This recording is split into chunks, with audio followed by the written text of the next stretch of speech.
Alors, dans ce numéro de votre émission et nous spécial, nous allons donner la parole à la jeunesse, puisque c'est des enfants, nous parlons dans les enfants à parler eux-mêmes pour nous dire réellement ce qu'ils pensent, les enfants et les jeunes bien sûr, pour nous dire réellement ce qu'ils pensent de la défense des droits de leurs droits.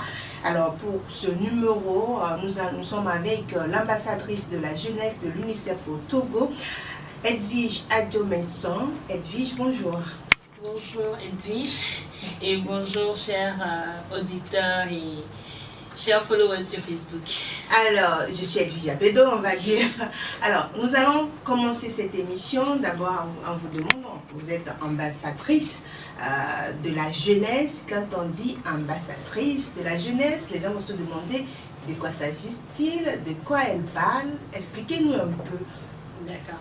Merci déjà pour l'invitation, pour le focus sur la journée d'aujourd'hui. Ambassadrice de la jeunesse est tout simplement celle-là qui porte la voix des jeunes, la voix des enfants au niveau de l'UNICEF et de l'UNICEF aussi aux jeunes. Donc disons que je suis un peu le point central qui discute avec l'UNICEF et vient porter le message de l'UNICEF Togo aux jeunes et qui rapporte aussi les préoccupations des jeunes au niveau de l'UNICEF. Donc j'ai pour mission de participer, de contribuer dans la mesure du possible à ce que les droits des enfants puissent prendre de l'ampleur au Togo, ce qui explique d'ailleurs ma présence dans cette émission ce matin. Alors, donc ça veut dire que votre petit chapeau d'ambassadrice, c'est le relais de ce que l'UNICEF fait à travers les jeunes, pour les jeunes, c'est ça? Exactement. Alors, maintenant, que fait, on va dire, vous l'avez dit, mais plus précisément, que fait une ambassadrice de la jeunesse pour les enfants? D'accord, déjà c'est une responsabilité morale, puisque en tant qu'ambassadrice, je me dois de porter les valeurs de l'UNICEF partout où je vais. Et déjà, moi, j'ai commencé sur les réseaux sociaux. Donc, sur tous mes comptes sociaux aujourd'hui, je suis la personne qui est habilitée de parler de tout ce qui se passe au niveau de la jeunesse togolaise, au niveau des enfants, des projets, programmes que l'UNICEF fait pour que le droit des enfants puisse prendre de l'ampleur. Je participe à des événements, programmes dédiés aux enfants. Et aussi, j'ai initié récemment pour les jeunes des rencontres de la jeunesse. Donc ces rencontres-là, c'est des rencontres mensuelles où des jeunes se retrouvent, une trentaine de jeunes par séance, pour discuter de certaines thématiques. D'abord les thématiques phares à l'UNICEF, donc le droit des enfants, la convention relative aux droits des enfants, les ODD, et puis des thématiques qu'ils choisissent eux-mêmes, qui pensent que cela peut les aider dans leur parcours à évoluer et contribuer au développement de la communauté. Alors, toujours en rapport avec votre chapeau d'ambassadrice de la jeunesse, on va revenir sur les actions que vous avez eu déjà à mener. Donc déjà, je pense que j'ai participé à Niabé Djena. Oui, tout à fait, le concours de Djena.info. J'ai été aussi à la Confégel, la conférence des jeunes leaders initiée par la maison TV5 Monde, et j'étais aussi à Femmes Ensemble. Il y a tellement d'activités qu'en fait juste les grandes activités. Chaque événement de l'UNICEF, donc je suis présente. Et je relais aussi, déjà il y a une page Facebook qui est dédiée justement à l'ambassadrice et il y a toutes les informations qui y passent. Et aujourd'hui, je pense qu'il y a 3 émissions dans lesquelles je dois être présente pour parler justement de la journée du 20. Et comme je le disais, il y a les rencontres de la jeunesse qu'on a débuté il y a 2-3 mois. Et il y a encore d'autres projets qui viennent. C'est ensemble de collaborer avec les acteurs de la société civile afin de faire éclore plus les sujets aux droits des enfants. Donc, je pense que c'est l'occasion de demander à Djena.info de nous faire aussi une place dans son programme pour que nous puissions passer ne serait-ce qu'une fois par mois pour venir parler de cette thématique. Djena.info est ouvert à ce programme. On va en parler après, juste après cette émission. Alors, vous l'avez dit, vous avez expliqué un peu les activités auxquelles vous avez participé et les actions que vous avez eu à mener. Tout dernièrement, vous avez lancé quelque chose avec la jeunesse togolaise. Donnez une idée à nos auditeurs. Donc c'est ça, je parlais tantôt, les rencontres de la jeunesse. Oui. C'est des séances qui sont ouvertes à tous les jeunes qui désirent y participer. Donc la première session, on avait fait une sélection de 30 jeunes. Après, ayant vu l'engouement, donc nous avons donné la possibilité aux associations, mouvements de jeunes de faire la demande et de proposer les thématiques qui les intéressent. Et on fait la planification, on se retrouve. Pour le moment, c'est l'Organisation internationale de la francophonie qui nous laissait locaux. Et donc on se retrouve là et nous recherchons des personnes ressources qui viennent discuter avec eux. Et il y a un système de mentorat qui est créé directement.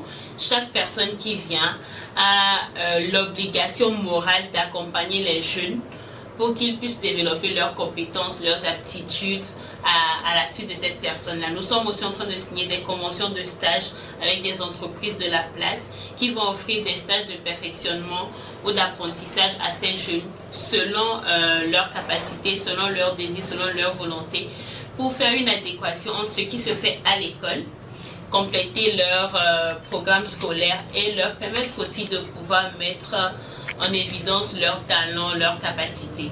Donc c'est ce qui se fait et les collaborations continuent. Nous sommes toujours en train de travailler dessus. Alors les jeunes sont déjà impactés, selon vous, ce que vous constatez sur le terrain, est-ce que les jeunes comprennent le message que la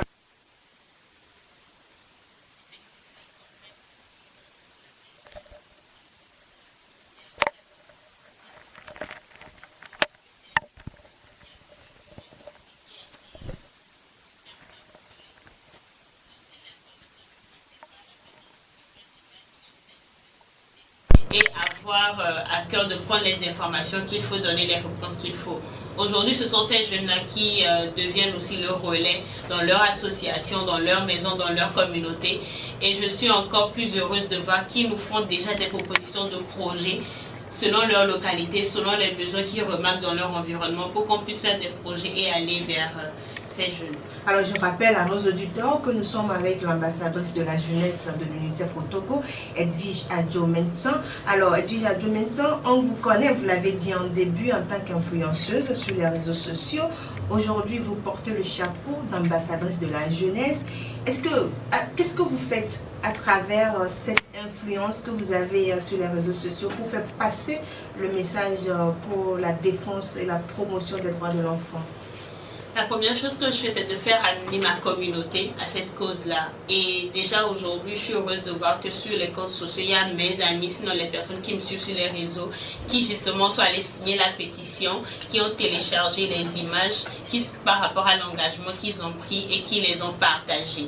Ces personnes aussi prennent sur eux de faire des projets qui parlent des droits de l'enfant, qui s'adressent aux jeunes et ils m'y associent. L'autre chose, ce sont ces personnes aussi qui se mettent à disposition des rencontres de la jeunesse. C'est des personnes ressources qui viennent parce que oui, Edwige porte ses valeurs et on se retrouve là-dedans, on a envie d'apporter notre plus-value. Donc c'est ces personnes-là qui viennent et qui partagent leurs connaissances, leurs expériences avec ces jeunes. Et ce sont toujours des gens qui sont disponibles pour relayer toutes les informations de l'UNICEF en temps, en heure, et qui n'hésitent même pas à se déplacer pour aller aux événements quand ils ont la disponibilité. Surtout, c'est de permettre aussi à ceux qui sont hors du Togo de remarquer qu'il y a quand même quelque chose qui se fait pour que les droits des enfants puissent évoluer, pour qu'on puisse arriver à avoir une société plus équitable pour chacun, que l'enfant soit à Djalakwanda, qu'il soit à Lomé, qu'on puisse ensemble avoir les mêmes droits, que l'enfant puisse aller à l'école, qu'il puisse boire de l'eau. Justement, un de mes amis s'est engagé pour l'eau ce matin, qu'il puisse avoir des toilettes. Hier, c'était la journée mondiale des toilettes. Donc, sincèrement, c'est ces personnes-là qui m'encouragent d'ailleurs, qui me boostent, et mieux ils partagent des informations venant d'autres pays et nous les suggèrent pour qu'on puisse aussi continuer à avancer dans la même dynamique. Voilà un peu comment j'utilise l'influence. Les réseaux sociaux. Aujourd'hui, on sait que les réseaux sociaux ont un impact sur la jeunesse, on va dire, et c'est à travers ça que vous passez le message pour la défense des droits de l'enfant. Au-delà de ça, en tant que jeune, on va ouvrir une petite parenthèse. Qu'est-ce que vous constatez? Est-ce que vous ne pensez pas qu'il faut revoir, que les jeunes doivent revoir l'utilisation des réseaux sociaux? Effectivement, et ça, je pense, c'est l'une de mes batailles personnelles. Et d'ailleurs, chaque fois que j'ai la possibilité, j'interviens dans des groupes WhatsApp où il y a des jeunes pour justement leur parler de l'utilité qu'ils peuvent faire des réseaux sociaux. Je pense que j'étais sur la plateforme Imbattable il y a 3 jours, il y a 3 jours, et je leur parlais de l'utilité des réseaux sociaux, comment est-ce qu'il faut définir sa présence sur les réseaux sociaux, comment les utiliser, à quelle fin, qu'est-ce qu'il faut dire, qu'est-ce qu'il ne faut pas dire, et vraiment pouvoir recadrer cette utilisation-là que nous faisons aujourd'hui des réseaux sociaux. Donc je suis ouverte, il y a plein de panels auxquels je vais chaque fois que j'ai la disponibilité justement pour discuter avec les jeunes. Je pense que c'est même ce qui a été l'une des raisons pour lesquels on a initié les rencontres de la jeunesse. Et c'est pour cela, chaque fois, à chaque rencontre, on fait tout pour qu'il y ait une thématique qui porte sur les réseaux sociaux. Et il y a une personne ressource qui vient, qui leur explique comment ils vont l'utiliser pour leur projet personnel et aussi pour pouvoir faire la promotion des droits des enfants. Est-ce que vous avez l'impression que les jeunes vous écoutent? Effectivement, ils écoutent. Ils écoutent surtout parce qu'après, j'ai l'habitude de faire des suivis. Chaque jeune qui vient, je connais leurs comptes sociaux, je connais leur sur Twitter, sur Facebook, et je vais voir ce qu'ils font sur les réseaux. Est-ce que ça change? Ça change, effectivement, ça change. Et aujourd'hui, déjà sur leur profil WhatsApp, ils ont changé leur profil. Sur les comptes Twitter, ils font des tweets. Dans les groupes, ils ont signé la pétition, ils ont renvoyé les images, ce qu'ils ont signé, et ils ont partagé sur leur statut WhatsApp, etc. C'est des choses qu'ils ne faisaient pas avant. C'est vraiment des choses qu'ils ne faisaient pas avant. Je pense que ce qui manque énormément aux jeunes, c'est plutôt l'information. Donc c'est vrai qu'on nous a habitués dans notre système scolaire à attendre que l'information vienne à nous. Mais aujourd'hui, on essaie de les habituer à aller eux-mêmes à la recherche de l'information. Et dès qu'ils ont l'information, ils ont cette capacité-là aussi de pouvoir s'adapter. Maintenant, il faut juste qu'on puisse les suivre un tout petit peu selon un temps pour qu'ils puissent s'habituer, rentrer dans le comme il faut. Les auditeurs, vous avez compris que nous sommes avec l'ambassadrice de la jeunesse et on va dire, elle forme, elle sensibilise, elle mène des actions pour que la jeunesse soit, on va dire, la meilleure relève. Effectivement. La meilleure. Elle l'est déjà, je pense. Elle l'est déjà. Il faut booster un peu. Alors, on va dire qu'aujourd'hui, c'est le 20 novembre et c'est la journée des droits de l'enfant. Cette journée marque également les 30 ans de l'anniversaire de la signature, on va dire, de la Convention relative aux droits de l'enfant. On va maintenant porter nos questions sur on va demander votre regard, on va dire, sur les droits de l'enfant au Togo. D'abord, cette journée... Les vaccins qui sont mis à disposition de 0 à un certain âge qui sont gratuits. Il y a des soins de santé. Aujourd'hui, on forme des agents de santé communautaires, ce qui fait que même si l'hôpital est trop loin, vous avez quand même les premiers soins à proximité avant d'aller à l'hôpital pour qu'on puisse compléter votre santé. Donc c'est des apports, c'est des contributions qui ont été faites justement grâce à la Convention internationale relative aux droits des enfants. Alors, on va toujours rester avec les droits des enfants. Quel constat vous avez fait sur le terrain aujourd'hui, surtout parlant du Togo? Parlant du Togo, je pense qu'il y a une réelle amélioration, même si les problèmes sont toujours présents. Et je vais aller au-delà de l'UNICEF et saluer justement les initiatives des uns et des autres, les associations de la société civile, les mouvements qui sont présents et qui militent chaque jour pour que les droits des enfants puissent être une véritable réalité sur le terrain. Et je ne vais pas dire un nom, mais je vais prendre des domaines précis où aujourd'hui il y a plein d'associations qui militent pour les enfants qui sont en situation de rue. Il y a plein d'associations qui militent pour les enfants qui sont battus, pour les enfants qui doivent aller à l'école, les enfants qui sont handicapés, les autistes. Aujourd'hui, il y a une panoplie d'associations qui militent réellement pour que cette réalité-là soit effective. D'ailleurs, on salue déjà aussi le numéro Allo 1011 qui est disponible pour chaque abus qu'il y a sur un enfant, qu'il soit tapé, qu'il soit violé, etc. Il suffit juste d'appeler ce numéro pour dénoncer le cas. Vous pouvez le faire anonymement. L'essentiel, c'est qu'on puisse avoir les informations précises. Est-ce que je vais payer pour appeler Non, vous ne payez pas. C'est une ligne qui est complètement gratuite. Vous appelez, vous dites, je suis telle personne, je suis dans tel quartier, il y a telle femme, tel enfant qui vit telle situation que j'ai envie de dénoncer. Vous donnez les indications qu'il faut. Les agents sociaux viendront sur le terrain pour faire l'enquête. Et s'il faut faire un suivi spécial à l'enfant, s'il faut le récupérer, ils feront ce qu'il faut.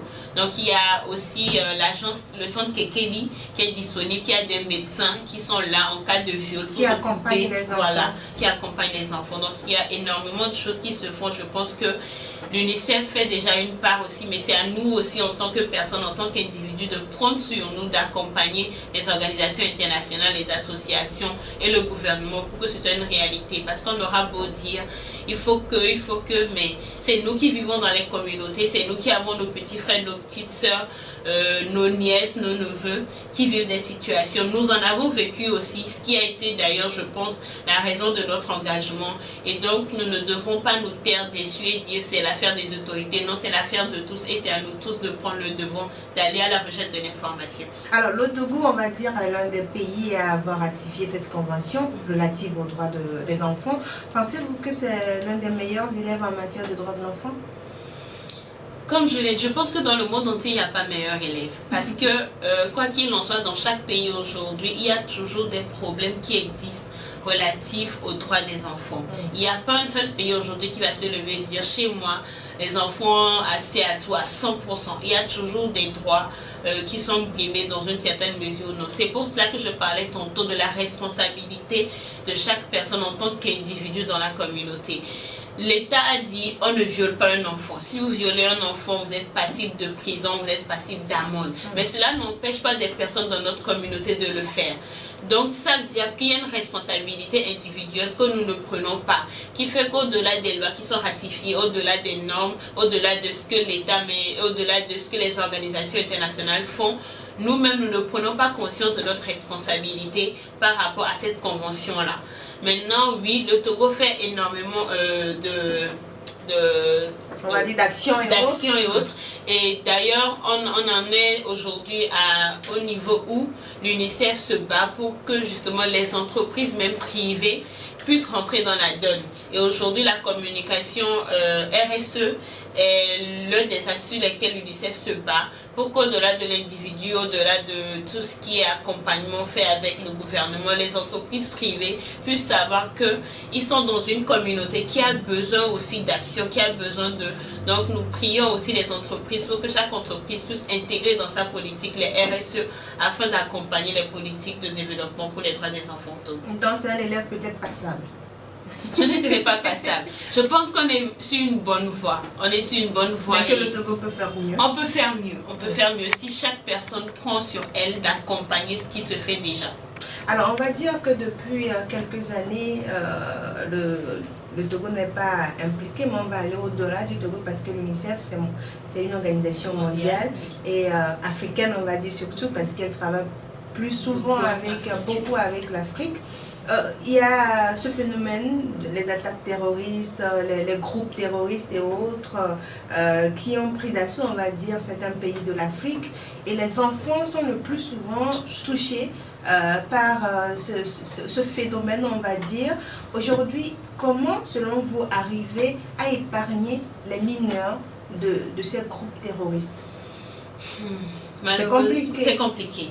Parce que le mineur, il vit avec une personne adulte. Et la personne adulte est dans une communauté.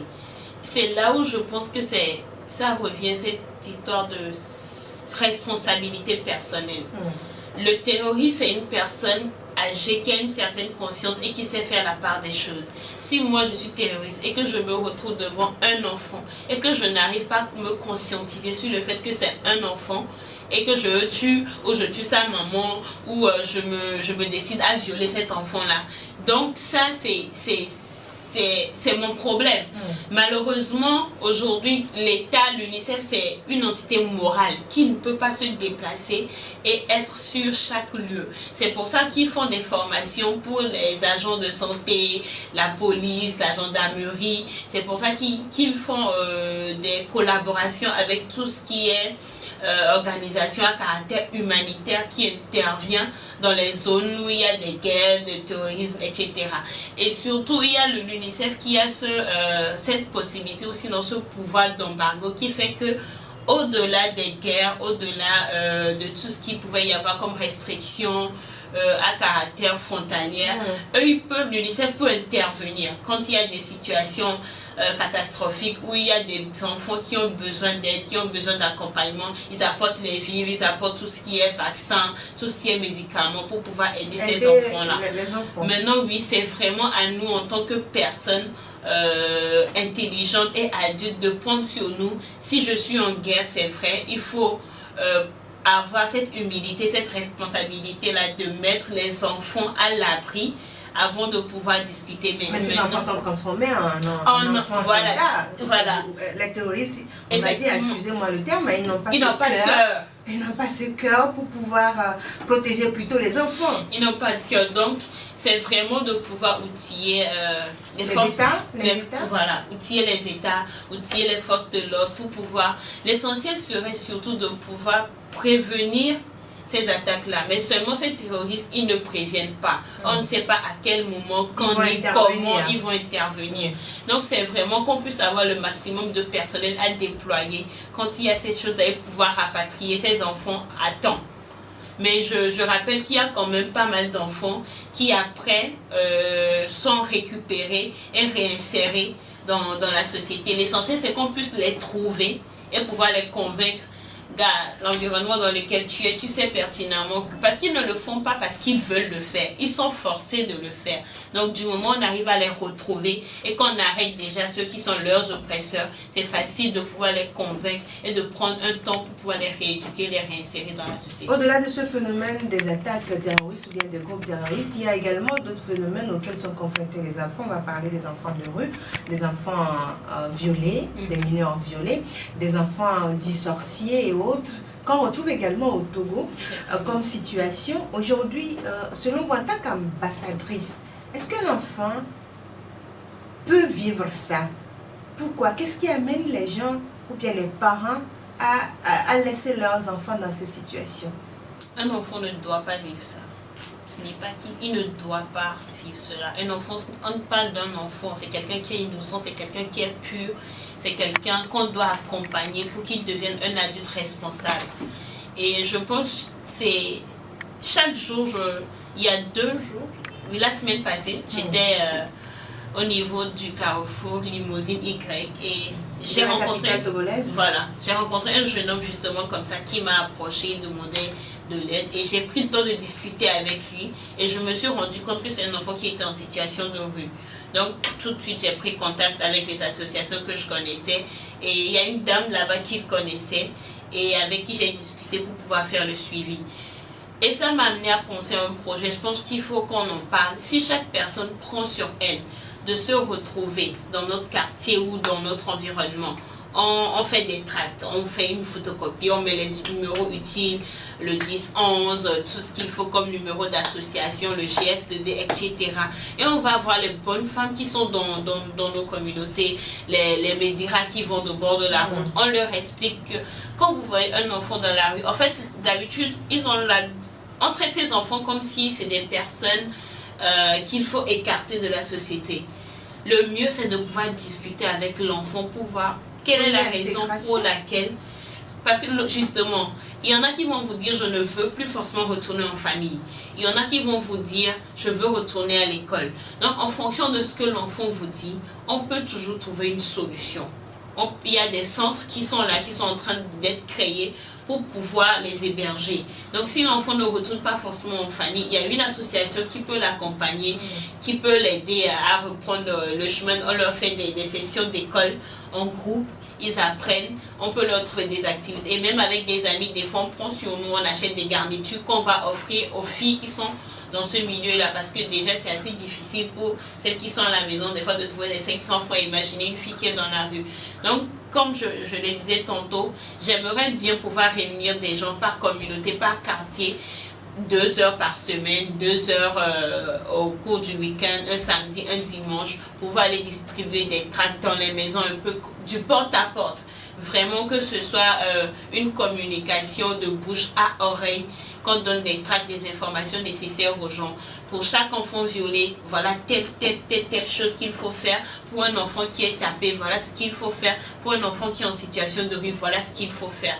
Donc en plus de ce qui se fait sur les médias, ce qui se fait sur les réseaux sociaux, je pense qu'ensemble on pourra très vite évoluer, pouvoir éradiquer ce mal qui vraiment détruit notre société. Parce qu'aujourd'hui nous sommes jeunes, aujourd'hui il y a des personnes qui sont âgées. La relève c'est eux. Si on n'arrive pas à renverser la donne, ce sera difficile de construire une société stable. Et vous y croyez? Pour chaque enfant, une enfance. Donc vous tweetez ou vous faites un post sur Facebook, un post sur votre statut WhatsApp et vous mettez l'image et vous dites pour chaque enfant, moi Edwige, moi Kodjo, moi Roméo, je m'engage à militer pour l'éducation, pour la sécurité et je vous invite à faire pareil à travers ce lien. Vous mettez le lien et vous partagez. Edwige, moi par exemple, j'ai choisi une voix parce que nous sommes toujours devant les micros, l'enfant a droit à une voix. Et parlant de ça, est-ce que vous pensez que les enfants ont une place dans ce qui se fait pour leurs droits au Togo? Oui, ils ont une place. Déjà, je pense que si les enfants n'avaient pas de place, l'UNICEF n'aurait pas pris la peine de nommer une ambassadrice pour la jeunesse. Ensuite, nous savons qu'il y a les Toufan aussi qui sont des ambassadeurs nationaux. Et c'est des personnes qui touchent assez les enfants et les jeunes par leur musique. Et déjà, avant même qu'il y ait cette nomination, ils ont eu à travailler sur le lavage des mains. Et les enfants ont eu assez de facilité à garder la chanson. Une chanson effectivement. Pour les droits de l'enfant. Voilà. Donc, c'est à nous, comme je l'ai dit, de pouvoir mettre ces enfants-là au cœur des actions. Et je sais qu'il y a déjà des émissions radio en présentiel qui mettent les enfants au cœur des politiques ou des actions. On leur donne la voix, on leur donne la chance, l'opportunité de dire ce qu'ils veulent. Et en fonction de ce qu'ils veulent, on ratifie les projets, les programmes qu'on met maintenant en place au niveau national et au niveau mondial pour que leurs droits soient de plus en plus respectés. Alors, en tant qu'ambassadrice, quel est votre message aujourd'hui à l'endroit des jeunes qui nous écoutent? Je vais revenir sur la responsabilité individuelle que nous avons chacune dans notre communauté. Nous comptons sur le gouvernement, nous comptons sur les organisations de la société civile, nous comptons sur les organisations internationales, mais surtout, il faut que nous puissions compter sur nous-mêmes. Comme on dit, l'enfant est le père de l'homme. Si nous voulons avoir des hommes, des femmes dans la société qui sont responsables, qui sont dynamiques, qui contribuent au développement de la communauté, il faut déjà qu'on puisse construire un environnement de paix, un environnement de sécurité. Voilà, moi j'ai pris la sécurité en tant qu'Edwige. Donc il faut qu'on puisse sécuriser l'environnement pour les enfants. Donc j'appelle tous les jeunes déjà, comportez-vous bien avec vos petits frères à la maison. Allez à la source de l'information, apprenez déjà à vos petits frères, à vos petites soeurs qu'ils ont des droits et que pour avoir ces droits-là, ils doivent se comporter comme ceci, comme cela. Discutez avec papa, maman, parlez de tout ce qui est droit des enfants. Dites-leur que oui, vous avez appris ceci, vous avez appris qu'il y a telle journée. D'ailleurs, hier, c'était la journée mondiale de l'homme. Je pense qu'il n'y a pas de hasard dans la vie. L'homme aujourd'hui, il est le repère, il est le pilier de la famille en collaboration avec la femme. Et c'est à eux de faire la promotion des droits de l'enfant. Donc, chaque jeune a l'obligation morale, oui, je vous oblige moralement à aller visiter le site de l'UNICEF, de lire la convention, de signer la pétition, de partager. Abonnez-vous au compte de l'ambassadrice de la jeunesse. Posez toutes les questions qui vous viennent à l'esprit pour avoir les bonnes réponses, avoir les bons numéros, avoir les bons contacts pour militer aussi et apporter votre plus-value aux droits des enfants. Et je rappelle toujours cette responsabilité personnelle que nous avons. Si un enfant fait quelque chose, s'il vous plaît, ne le tapez pas à tout bout de champ. Discutez avec l'enfant. Mais les parents vous diront que c'est quelques petites tapes et puis qui aideront l'enfant à comprendre parce qu'il y a des enfants vraiment têtus. Il y a l'envie. Moi-même, j'ai une fille de 3 ans qui est très têtue. On dirait ça à sa maman. Vous êtes têtue? Oui. Entre parenthèses. Quand je sais que ce que je fais est bien, je suis très têtue dessus. Mais quand je n'ai pas raison et qu'on arrive à me montrer par A plus B que je n'ai pas raison, et ça passe par le dialogue, par la communication. Moi, personnellement, mes parents ne m'ont pas tapé. Enfin, quand tu me tapes, sincèrement, je pleure, mais après, je ne garde pas l'information. Par contre, quand on discute avec moi, parce que j'ai plus mal quand on m'insulte que quand on me tape. Ce qui fait que quand tu discutes avec moi tranquillement, je suis plus à même de comprendre ce qu'on me reproche. Et je pense que c'est parce que cette communication n'est pas entretenue au sein de nos familles qu'on a plus de facilité à taper. Parce qu'on se dit, quand je vais le taper, le ramener, il saura que ce qu'il a fait. Alors que, par exemple, je vais prendre le cas d'un enfant qui est tout petit, quand il va allumer la télé à 10h, quand on lui dit à 10h, on n'allume pas la télé, on le tape. Demain, il va encore reprendre la même chose. Alors que quand on lui explique qu'à 10 heures, en fait, on veut que tu te reposes ou tu es revenu de l'école. Je dis un peu n'importe, quand je dis 10 heures, c'est pas forcément 10 heures pile, mais c'est pour donner une certaine image de la chose. Prenez le temps d'expliquer à l'enfant dans la journée, tu as 30 minutes pour regarder la télé. Et on peut sectionner ces 30 minutes peut-être en 5 minutes le soir, en 5 minutes tel moment, à 5 minutes tel moment. Dites à l'enfant ce que vous attendez de l'enfant. Et prenez la peine aussi de demander à l'enfant qu'est-ce qu'il voit, qu'est-ce qu'il comprend, qu'est-ce qu'il entrevoit de faire. Ou quand on lui dit quelque chose, qu'est-ce qu'il y comprend. En discutant avec l'enfant, vous comprendrez en fait que ce n'est pas qu'il ne comprend pas, mais c'est juste que votre langage est peut-être un peu trop compliqué, il faut diluer. Donc c'est vraiment la communication. Donc ne tapez pas les enfants à tout bout de champ. Discutez d'abord avec l'enfant. Discutez. Et voilà. Nous sommes arrivés, on va dire, au terme de cette émission. Alors, Edwige Adjo-Mensah, pour finir, peut-être une phrase qui vous tient à cœur à l'endroit des gouvernants, des acteurs de défense des droits de l'enfant et des enfants et jeunes eux-mêmes. Pour chaque enfant, une enfance. Et c'est à nous de construire cette enfance-là. Même en chacun, en Edwige que je vois là, il y a une part d'enfance encore qui est là. Il faut qu'on entretienne cela. Et c'est dès le bas âge. Du côté de l'alimentation, du côté de l'éducation, du côté de la sécurité, à tous les niveaux. Pour chaque enfant, une enfance. Merci beaucoup à vous, Edwige Adjo-Mensah. Je rappelle que vous êtes ambassadrice de la jeunesse de l'UNICEF au Togo.